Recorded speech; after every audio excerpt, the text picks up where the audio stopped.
All right, so we're at this point where I lose track of you actually, because when I went down to Miami, last time I saw you and Mike in Miami was when you remember when we first went down there, right? We were on the beach. It's a good time. It was a good time, right? Yeah. After that, though, I'm the one that went radio silent. Yes. I went radio silent, and you were still up north. So I believe when you went down, I was studying. I was studying to take the DAT, and I think also I was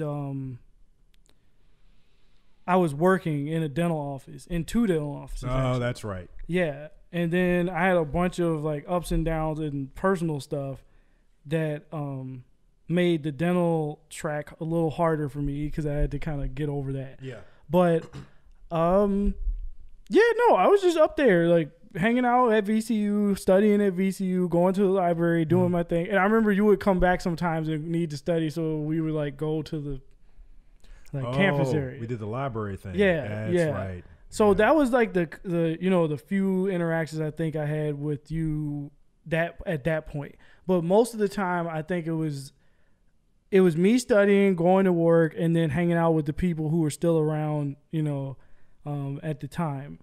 And so that was it. So from 2011 till about 13, I was pretty much just getting myself together to go to dental school and studying, working, and that was pretty much it. And dealing with my parents who were trying to figure out what was I doing because I got the degree. Oh, you mean I post graduation? Yeah, pretty much. It's like, all right, man. Like, so what now? I think that's an important time for a lot of people because now I think there's more reports coming out about post graduation. What are people doing? I know you had a track for yourself already set up. Yeah, you were at dental school, so you already knew. Yeah, but I am curious as to what happens in the meantime between a person that is just graduating, trying to get into grad school, and the mindset. You don't need to go through all the stuff that was personal. Well, I think the state of mind you're in is are you, because I tell people, in fact, there's so many people now that ask me this question, or ask me, actually not this question, ask me multiple questions about, is my application good? Like, I have this GPA. Yeah. Am I going to get in because I have this, accolade and da-da-da? Who do I need to know at the dental school? And it's like, I hate to say it, but I think people, and maybe this is kind of going back into what I was talking about with the friction on going through to the, to the goal. There's so many mental blocks and things that come from like the social atmosphere you're in society where people think, like the noise, I call it. You want to tone the noise down because a lot of it is just fluff. Like, for example, there was this thing, Student Doctor Network.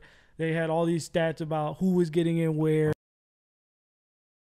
Yeah. Oh my God. So yeah, I know. And like, I remember reading that thing and just feeling demoralized because these people had they're like, you're not going to get into this school if you don't have a 3.9 and you got a 20 something on the DAT, this, that, and the third. And it's like, all right, so you mean to tell me everybody is this smart who gets in? And it was just really wild because I see now I'm on the other side, everybody's still being influenced by that. Like, I have one friend who's more than ready to get in, but she feels like she has to do research and this, that, and the third. But there are people at the dental school in the admissions committee who already told her, all we need is this score for you and this GPA, and we know who you are, so you can stop now. But it's like people they feed into.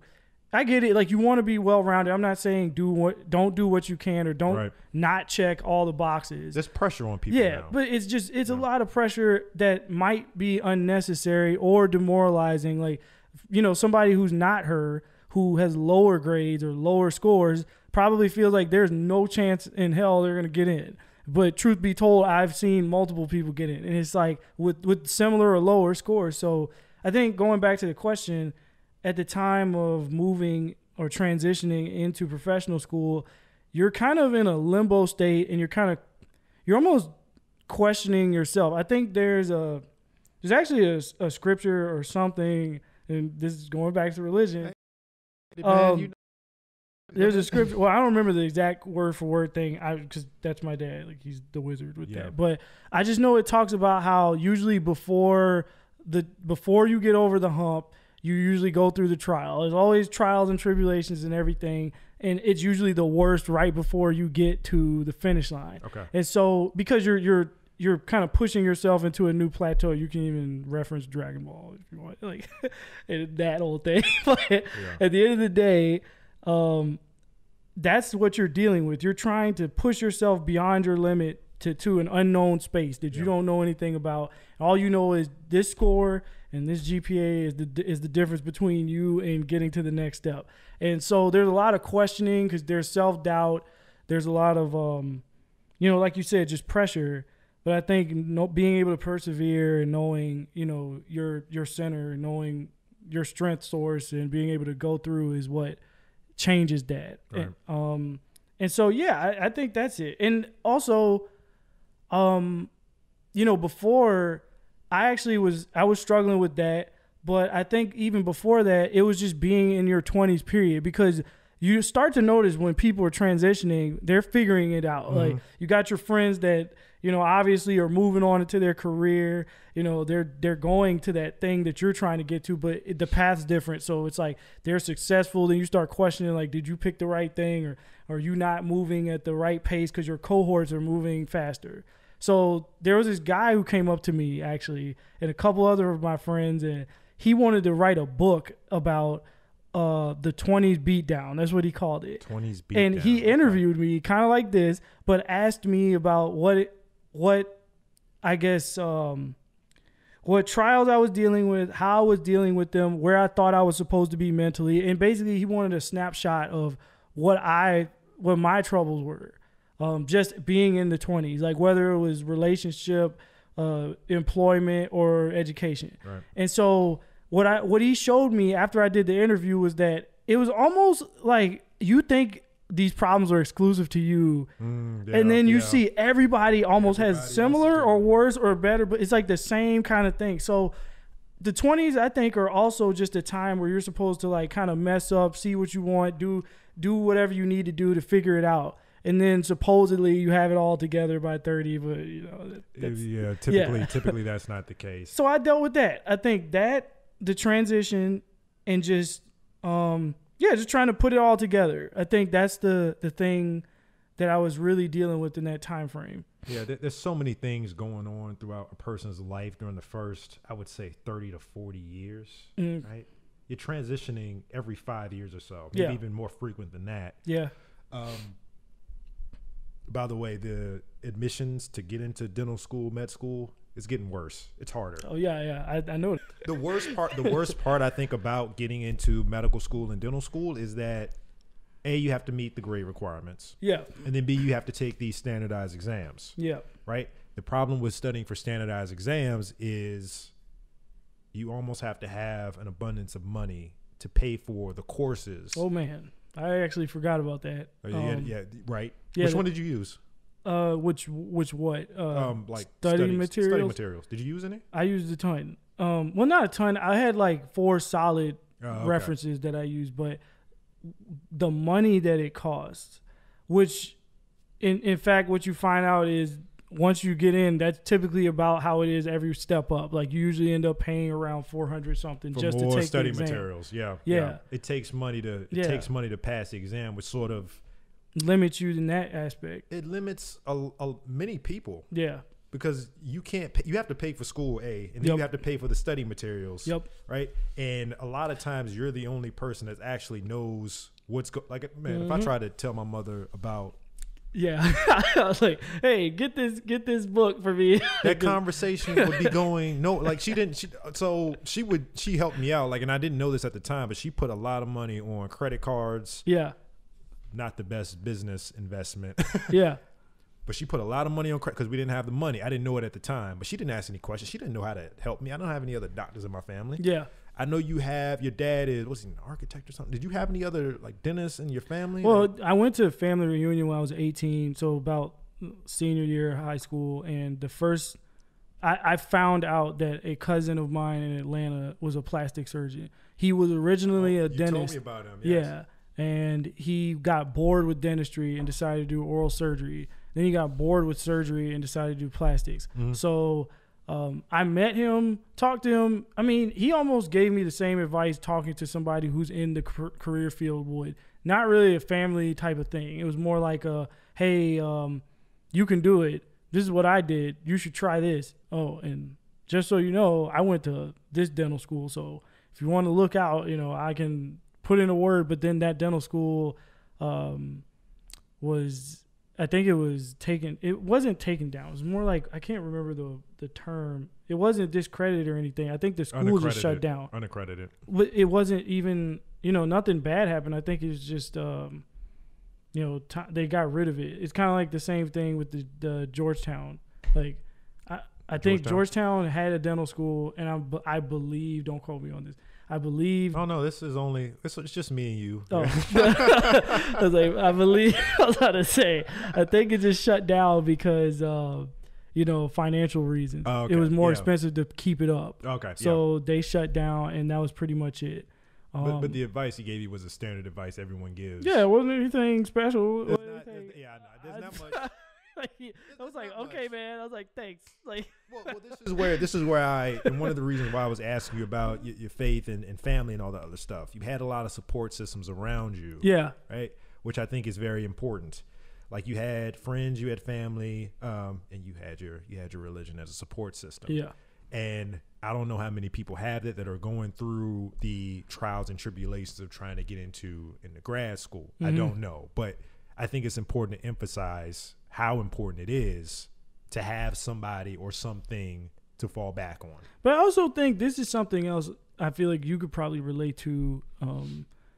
I think you also have to say within yourself, you're going to do this, and that regardless of the path or the trek, you're not going to, like, this is, you know, you can do this or you're going to do it. And so you keep with it, like, regardless of what happens. And then just by default or by the nature of doing it, you surround yourself with the people because they're on the same path. So, like, I didn't mention this earlier, but I think one of the things that you influenced me the most with was just seeing your trek from where you came from to get to where you were. You weren't really a product of your environment, and you had a plan and you set the plan and you kind of, you pushed through odds to achieve really high. So I think that was kind of almost like an inspiration in that sense, because I was like, man, he's doing this and, you know, he's the same as me. So if he's doing it, then I definitely could do it. And I was like, you know, your study habits, things that I didn't have necessarily, I started watching that, and I kind of, you know, that helped too. So, and it's not so much that, you know, people need someone like that, but, or not someone like that, but people need someone who achieves that high. I think it's just, you need the people who are going along the path with you to kind of like keep you. Like, it's not like my parents, they didn't, you know, there was a time my dad, like I said, he was saying, it's not that much studying in the world, but I'm seeing, like, you know, Tonia, I'm seeing you, I'm seeing whoever else, like, around me just in the library grinding. And I think college, when you get to the point where you're mature enough to realize, like, hey, I need to get this career, and you have that friend base, it helps you, if you care about that, to see, hey, like, I am doing this, these people are doing it, we're all in this grind, and we're trying to get to this point. And one other question that I had for you. So was it different? Was it different from what you expected? No. All right, it was what you expected. Yep. Okay. And had a lot of pre I guess pre-warning. Oh, you knew what you were. You knew what. Yeah, you were I knew what I was into. getting into. Yeah. Okay. All right. Okay. So now you're in dental school, and would you say that dental school was harder or not as hard as you expected? Dental school is what I expected, and I think it was just because of the fact that I was never afraid of it. After dealing with school, after dealing with undergrad and getting over the hump and actually getting accepted, I was, you know, it's kind of like everybody who gets into the school. Once you get in, you feel like, all right, I'm unstoppable now. All I have to do is finish the course. Right. Then you get hit with that first exam or the first quiz, and you're like, wow, what the hell? Like, yeah, you're like, what is this? Like, you know, you're doing a month's work in like a week, and, you know, you're trying to figure out how you're going to cram all this stuff in your head. But I think, again, once you get it down, it's just a matter of staying the course and finishing it through. And to be honest, I'm not going to say dental school was easy, but I'm just going to say it definitely was more of a fun time for me because I knew there was a special moment. I was president of my class, and I wasn't president all 4 years. It ended up being like the last 1.5. But I can say that one of the things I said to people a lot was, we're in this time frame one time. Mm-hmm. Like, you're never going to get to do this over. And so while we were going through it, I always made sure to take advantage of doing the social outings sometimes, or doing the, the community service things, or doing some of the potlucks and stuff, because it's like these people are going to be the last group of people, unless you do residency and, further education, that you're going to go, cohort that you're going to go through again, kind of going back to the team thing, going to the fraternity thing. Just, it's kind of like this going through life together with people who are doing the same thing as you, walking down the path with people that are kind of going through the same struggles. You're not going to get to do that again. And so I think it's important to like take a second and take it in while you're doing it. Right. All about trying to get people to go from one place and like increasing their status, mm-hmm. whatever that is. And my personal belief is doing that through education. Yeah. I don't think it's a good idea for us to promote athletics as the main way that our people, or even any other poor person, gets out of. It's good to have them as people to look up to. I mean, I look up to athletes all the time, but in terms of a career path, I can just think of most of the kids that I went to school. We were kids, of course, but a lot of them were banking on that being the path to get them into college. Yeah. And now there's the narrative of, okay, I shouldn't go to school because I'm incurring too much debt. Yeah. Which is fair. I completely understand, but I want there to be a little bit more balance in terms of the benefits of investing in education. Yep. With that being, I'm saying all that to say, I think academia versus athletics versus music versus a few other things that I think are not as fruitful or as promising. As promising, as investing in education would be. And I think that's a real problem with our people and amongst like other people that are struggling to get on the come up. Yeah, but so I think just like everything else has evolved, I think even this has evolved, because now I'm starting to see, in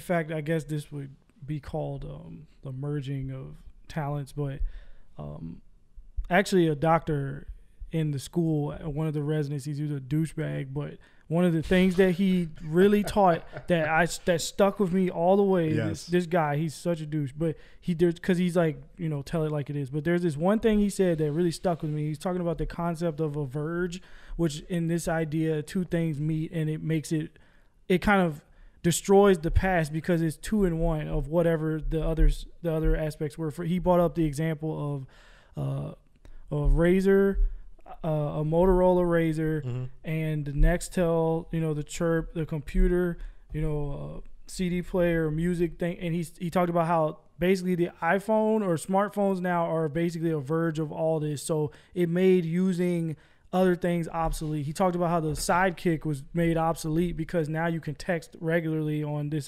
smartphone. Okay. But the cool thing about the Sidekick was you had this flip up, you can text whatever. I'm referencing, going back to the main point, you now have people, I think, who don't just bank on the one job. I'm not going to say it's like a whole slew of them, but I'm going to say more people are aware that you don't just have to be this one thing. Like, there's a guy in my class, or not in my class, sorry, in my school, who's 2 classes below me.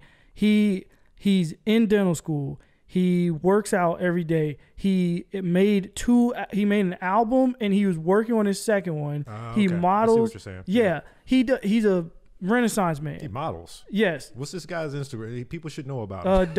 Actually, no, you should. Dr. Bibe. Dr. Bibe. He's from Houston. He went to Howard Dental School. I believe he's class of 2020. Yeah, and shout out to him. Shout out to Bibe. Yeah, he's in the fraternity too, but he has a very high GPA. a very cool kid. And he came up and he just took what he wanted, and and he continued to do it. But what I'm saying is he never let his growth be defined by one path. He's a man of multiple traits. He's not just going to be a dentist. Yeah. I mean, and granted, that's not a bad thing, but it's like he definitely took advantage of multiple avenues. And I think even if you look in the NBA, Damian Lillard can rap. But he's not like trash at rapping. He actually can rap. Well, he's good. He's good. Like, I will listen to him. Like, there's some. Okay, I'm not gonna get into that. Shaq. But yes. Yes, I'm not gonna say it, but yeah.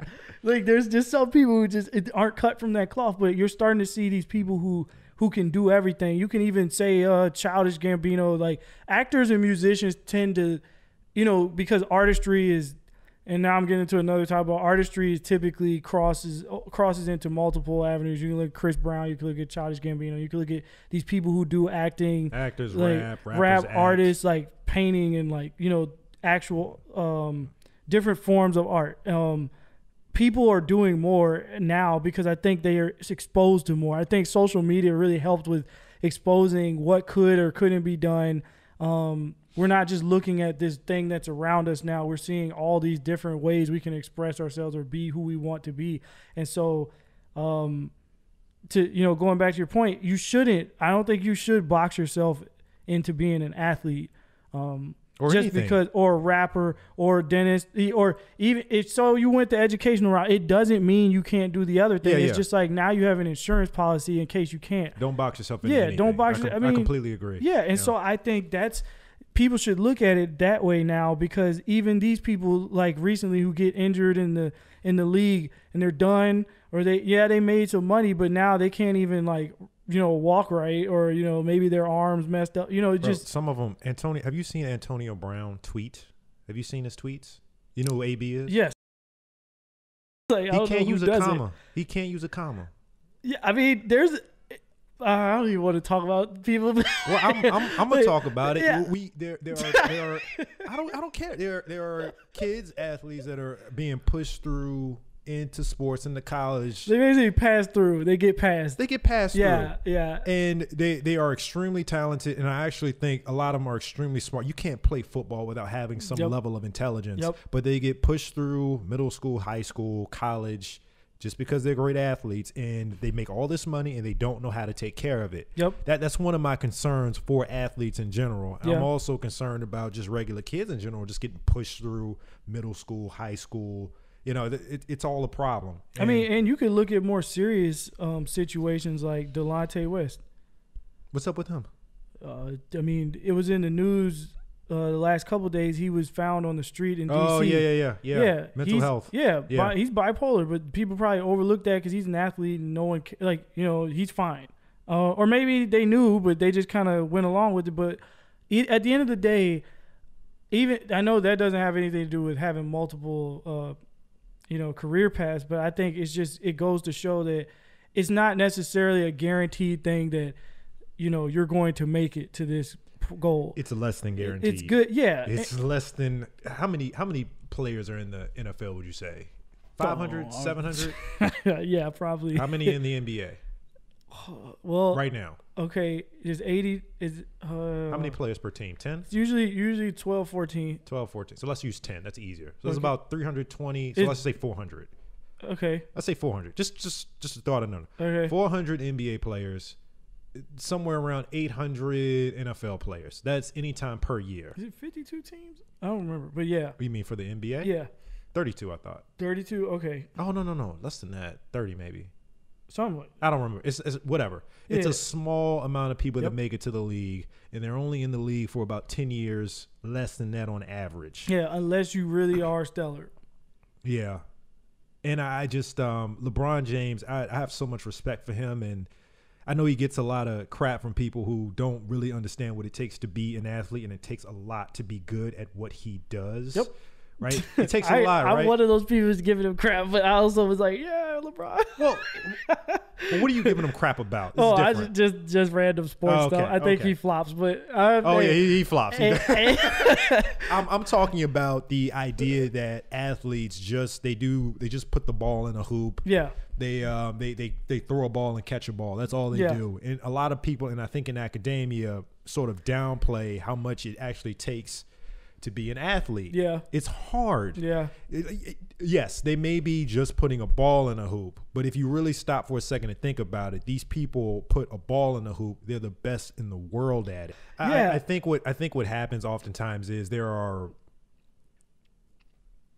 places, professions that get respect more so than others. For whatever reason, athletics doesn't quite get that respect because it's jocks. They don't actually invest in their academics. People think they're dumb, blah blah blah, yada yada yada. But again, for people that look at it as just putting a ball in the hoop, I would encourage people to stop for a second and think about how much effort it takes to do something to that level. Yeah. Right?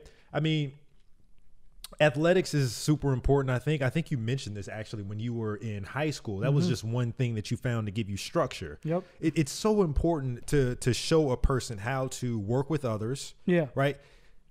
The amount of intelligence that it takes to coordinate a play in football, to understand what a person is going to do without even having to speak to them, so you can throw them a pass. Yep. I mean, that takes a lot of intelligence. It's just not the same intelligence that you would get. A lot of moving pieces. Right. On a Scantron. Yeah. It's not the same type of intelligence. Nope. So when I hear people say things, negative things about athletes and athletics itself, I really think people don't see the value in it. You learn so much about yourself when you compete against other people. You learn all the good things and the bad. The good things. I mean, I remember being on the field and we won one game that year. And we were just getting crushed. They were just running all over us. Yeah. And I think I panicked on the field. I wasn't thinking. I couldn't remember the play. But that was my first time actually being in that situation. And from that situation, I actually learned what panic was. Yep. But anyway, I'm getting off topic here. Just going back to athletes and the value in looking at an athlete as a role model. Yeah. I think that's beneficial. But I think that looking at an athlete as a role model, you should look at them as an athlete. Yeah. Right? This is the type of player that I want to be. Yeah. Versus this is the type of person. We have no clue. Oh yeah. We don't know. Well, right? you have to separate the person from the sport. Exactly. Yeah, you have to. And I also think the same thing in terms of. But that's what makes LeBron so great, because even when you separate the person from the sport, he transcends that. Yeah, he transcends. Not only does he transcend, but he almost is the same. The level that he is in the NBA in society, he has managed to create that same level for himself in society. Like, he's not just a sports icon. He's also like a public influencer in a positive way. Absolutely. He's a spokesperson for I guess, advocator for things that actually are important, like education and stuff. He's a family man, too. He's a family man. He has a good, everything about his picture says that I'm not just this, but I am very good at this sport. Yeah. And I think that's what you have to look at, I think, too. You can't just be, again, going back to the original thing, you can't just be one thing. Like, you have to kind of look at your whole what you have to offer and say, is this all I can give, or can I also go with these avenues? And then if one thing doesn't work out, you'll never be without, because you'll always have something else. You'll have something. Yeah. Yeah. I think for LeBron, he's one of those people that put himself out there as a role model versus, some of the other guys that, they're just out there playing. Yeah. AB. He sort of put himself out there as a role model. So if people say to me, "Oh man, I want to be just like LeBron," I wouldn't have any pushback on that. Versus another guy, which isn't doing all the things. Like, he built a school, right? I don't know if he built the school, but he's definitely helping to fund it. Yep. He's doing a lot of great things with his time versus the random guy. I thought, yeah. I can't remember it. It passes me. But what I would like to see is, for people, again, in disadvantaged communities, is to be able to separate the man from the person from the athlete, even the academic from from the person. Yeah. Because there are certain things that I'm sure we know about that in our bosses that are in academia, we definitely wouldn't want to. But career-wise, this is the type of doctor, this is the type of dentist I would like to be. You know what I mean? Versus, which I think you mentioned a guy that wasn't very pleasant. That douche guy. Yeah, the douche guy. I don't know why you calling him a douche. I won't ask you why you calling him a douche, but but I'm sure that person got to where he is career-wise a certain way, and that might be something you might emulate. But in terms of him as a person, I see the look on your face. All right, bad example, but you get what I'm saying. Yep. We have to be more careful about the things that we're promoting, and I truly believe that unless we start to invest more in teachers, invest more in school, definitely, not only for the kids but also for the parents too. We're not going to go where we would like to. I mean, coming from, so my mom, my aunt, my grandma, like my whole mom's side of the family is all teachers. Oh, yeah, that's right. Your mom's a teacher. Yeah. So big shout out to Ms. Long. Yes. So having them in the house really, or even growing up, because I lived with my mom. Then I moved to Newport News at some point, and I was in a house full of teachers again, my aunt and my grandma, who was previously a teacher. So education was very much a part of me in the house and outside in school. And I think when you really see how this molds you into becoming who you are, and it structures your life. It shows you the things. Now, granted, I'm not going to say you'll ever use the Pythagorean theorem. No, you're not going to use that. No, but the fundamental things that you need to grow into these scientists or these dentists or these doctors or these lawyers or any of these things, even actors, like you need to have some basis of education. And I think the teachers aren't getting enough compensation for what they do, because essentially they're creating the generations of people that become the workforce that do the jobs that we have so convenient here in America. So it's like we should feed them, just as much as they're giving us to, giving society, or giving to society. I think it's really important. Seeing my mom do it for, I don't even know, it's been 30 some odd years. I think it just really goes to show people. I have friends who I didn't even know were in her class come up to me like, "Oh, your mom's Miss Long." I'm like, "Huh?" And they're like, "Yeah, I really liked her. She was one of my favorite teachers. She taught me this, that, and the third." It's like, you see how much these people influence you in a positive way, but then they get this much. Yeah. Or they get, their funding is cut, or they don't get the resources they need. So basically they have to transfer. It's like, they're disposable, and that's not cool. Or they're not. A good teacher is about as valuable as, hell, I don't know. They're valuable. Yeah, they're valuable as currency almost. As currency. Yeah. You can't, because if you lose them, the system becomes weird once you pass high school to me, because now it's money. Like in college is money. But from K through 12, kindergarten through 12th grade, it's basically the foundation of almost how these I'm going to call college businesses, how they get their money, because now the teachers prepped your money makers to get to the point and they can pay. They're saying, "Hey, I want to go to Duke because I received this education, and I want to go to, I don't know, Iowa State or something like that because I received this education." It's like they are prepping even on a level of school for people to get to this point. So it's like, even in that aspect, you got to compensate, because it's like, if without them, like I don't know. They're doing the groundwork to prepare people to go forward. Well, they're doing the groundwork for the rest of the country. The country, yeah. I mean, in the macro scale and micro, like it's so much packaged in the fact that teachers are way more influential than I think they're given credit for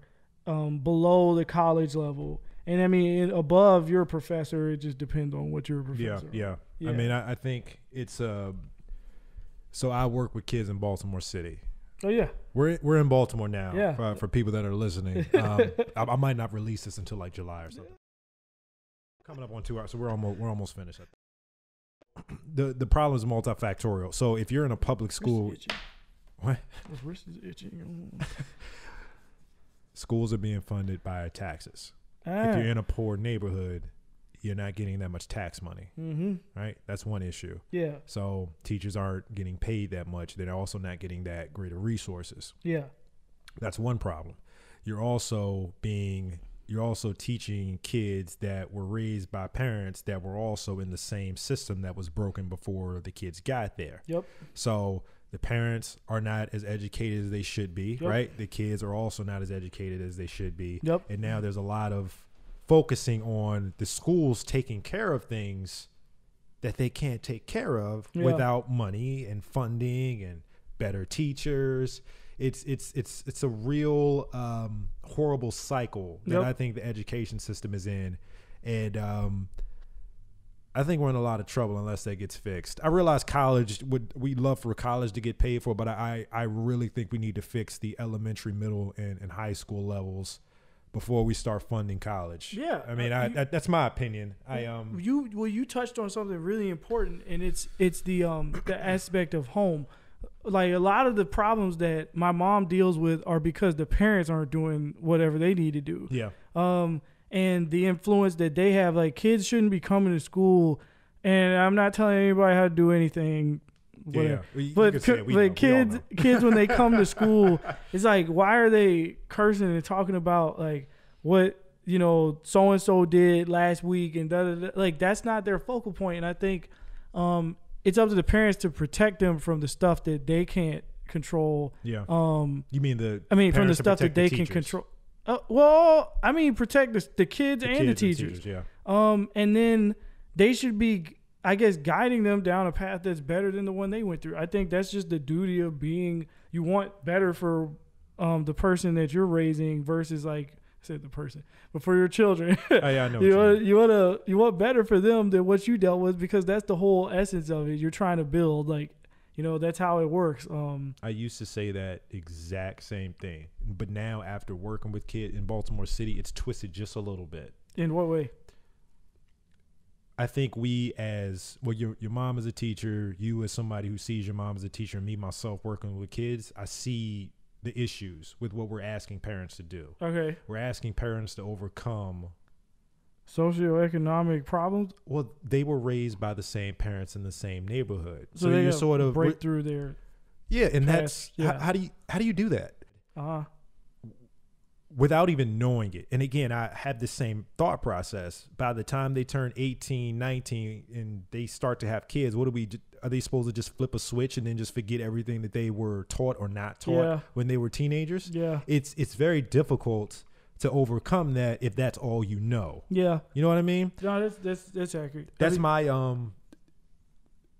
Yeah, I mean, and that's so then you could even move that into the conversation about, if you got people who grow up in the hood and they're, trying to go to school, I guess, to get education, but all they know is what's around them. Mm-hmm. So you're asking, like you just said, these people to step outside of whatever they know to be different, to take advantage of things that they're getting beat down from. Like, maybe they can't get the job because they're under some sort of status, or they can't get, certain help or things, advantages that other people can get because of where they are, where they live. And you're asking that group of people to basically say, hey, like, we're going to just forget about all of our whole life that we've So which happens. It happens. Yeah. I'm the product of that. Yeah. That's what I was going to say. So I'm the product of it. But if you look at everyone, so it can happen, but it's not going to happen in mass. Yeah. That's the problem. It's you're like always going to get special cases. Yeah. Right. You're always going to get one or two that squeaks by, that squeaks out of the norm. And one of the problems that I see is that we use that one person as evidence of that it can be done. And done easily. Yeah, no. And done easily. And that's just not the case. Yeah, no. So I mean we're about finished here, but I'm gonna have to start thinking about how to. It's not like I can address it myself. I'm a damn psychiatrist. But I think the key is to, and I'm not saying you gotta tell people, you don't have to tell people that, there is this one case that it happened and that you should do better, but it's more like telling them in a hopeful way. And this goes back to the beginning, talking about faith. You gotta encourage people that there is a way, and that not saying you have to do this, but you can see it. You can see it through because I've seen other people make it, and it's possible. And if there is anything that you do need, or things that you do need to be made aware of, it can be given to you if you ask for help, if you want this certain direction. But it's just a matter of letting people know that there is a way. And well, that's why you're here. Hey, look at that. That's exactly why you're here. Look at that. What do you know? Full circle. Oh yeah. What I'm hoping for the future is that someone gets the memo that we need to help the kids, we need to help the parents, education wise, and we also need to help the teachers. Yeah. That's how you break the cycle of poverty. Yeah. Poverty begets poverty. Yeah. All right, man. So let's reflect on everything we've talked about. We talked about you just a little bit from birth up until now, right? Everything. Would you change anything from your past? If I could change anything, I think the one thing that my dad tended to do a lot of was tell me to go all in or nothing instead of being unsure with a lot of things. And I think if I were to do something different, first of all, just for the record, I wouldn't change. I wouldn't go back. But if I were to tell myself in the past to do something different just to see what the outcome would be, I would tell them to go hard at the things that they were unsure about. Like the thing that you're thinking, like, I don't know, just do it. Because a lot of the time that I spent guessing or wondering, when I finally did it, I was like, why didn't I do this earlier? And I didn't turn out bad. And I feel like the path I went on was meant for me. But looking back, I would definitely say that if I had done certain things faster, I kind of wonder, or just been more sure or certain about certain things that I was pondering. Sometimes I wonder, how would it have turned out? Like, would it have been, I don't know, maybe I would have gotten that deal or done this thing. I don't know, but sometimes I do wonder about that. But then also looking back, I think a lot of the friends, a lot of the acquaintances, a lot of opportunities and the moments that I've had wouldn't have come if I wasn't going at the pace I was. So that's why I say I wouldn't change it. But I almost like if I could just flash back just to see the outcome, I would wonder how that would look if I were to just have jumped ahead instead of just, holding back. Like even with basketball, I could have graduated a year early from high school, but I chose to stay because I wanted to play one more year. Oh, that's right. Yeah. So I was like, that. Even with that, I wonder if I had just gone, what would happen? Like, maybe I would have, I don't know, been someone else. Like, maybe. Yeah. Okay. All right. Okay. Anything else? Was that 2 hours? It's about 2 hours, 11 minutes. That's not bad. No, we probably could go longer, but I think we're... I know. I never stop talking. There's always time for more. Never run out.